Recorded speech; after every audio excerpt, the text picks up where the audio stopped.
നിങ്ങളെല്ലാവരിലും ചെറിയവനായവൻ അത്രേ വലിയവൻ. ശിഷ്യന്മാരുടെയിൽ തങ്ങളിൽ വലിയവൻ ആര് എന്നൊരു വാദമുണ്ടാകുമ്പോൾ കർത്താവ് അവരുടെ ഹൃദയവിചാരം അറിഞ്ഞ് ഒരു ശിശുവിനെ എടുത്ത് ശിഷ്യന്മാരുടെ അരികെ നിർത്തി, ഈ ശിശുവിനെ എൻ്റെ നാമത്തിൽ ആരെങ്കിലും കൈക്കൊണ്ടാൽ എന്നെ കൈക്കൊള്ളുന്നു, എന്നെ കൈക്കൊള്ളുന്നവനോ എന്നെ അയച്ചവനെ കൈക്കൊള്ളുന്നു. നിങ്ങളെല്ലാവരിലും ചെറിയവനത്രേ വലിയവനെന്ന് അവരോട് പറഞ്ഞു.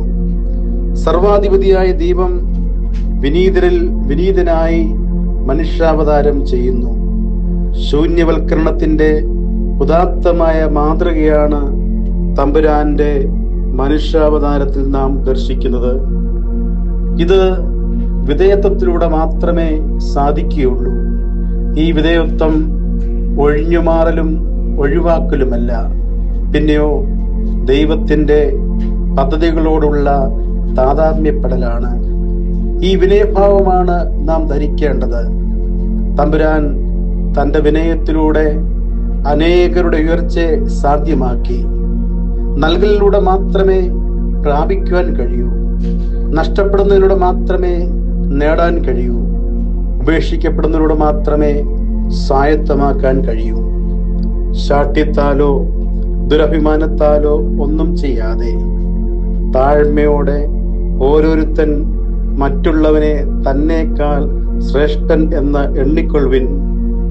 മറ്റുള്ളവരെ തന്നേക്കാൾ ശ്രേഷ്ഠരെന്ന് എണ്ണുന്നതാണ് ക്രിസ്തീയ കൂട്ടായ്മയുടെ അന്തസത്ത. സാമൂഹ്യ ബന്ധങ്ങളിലാണ് വിനയം അനുഭവപ്പെടേണ്ടത്. നാം വിനയാന്വിതരാകുമ്പോഴാണ് മറ്റുള്ളവർ ശ്രേഷ്ഠരാണെന്ന് ഒരുവൻ അംഗീകരിക്കുന്നത്. അപ്പോഴാണ് സാമൂഹ്യ ബന്ധങ്ങൾക്ക് കെട്ടുറപ്പുണ്ടാകുന്നത്. ഈ പരിശുദ്ധ നോമ്പിലൂടെ നമുക്ക് കർത്താവിന്റെ താഴ്മ ധരിക്കുവാനും തന്മൂലം മറ്റുള്ളവരെ ആദരിക്കുവാനും ബഹുമാനിക്കുവാനും നമുക്ക് ഇടയാകട്ടെ. നമുക്ക് പ്രാർത്ഥിക്കാം. കാരുണ്യവാനായ കർത്താവേ, ഈ ലോകത്തിൽ ബലഹീനരായ ഞങ്ങൾ ജീവിക്കുമ്പോൾ അങ്ങയുടെ വിനയത്തിന്റെ ഭാവം ഞങ്ങൾ നിറയുമാറാകണമേ. താഴ്മയോടെ മറ്റുള്ളവരെ ഞങ്ങളെക്കാൾ ശ്രേഷ്ഠർ എന്ന് കാണുവാനും ഞങ്ങളുടെ പെരുമാറ്റത്തിലും സംഭാഷണത്തിലും വിനയത്തോടെ പെരുമാറുവാനും ദൈവമേ, അവിടുന്ന് ഞങ്ങളെ സഹായിക്കണമേ. ആമീൻ.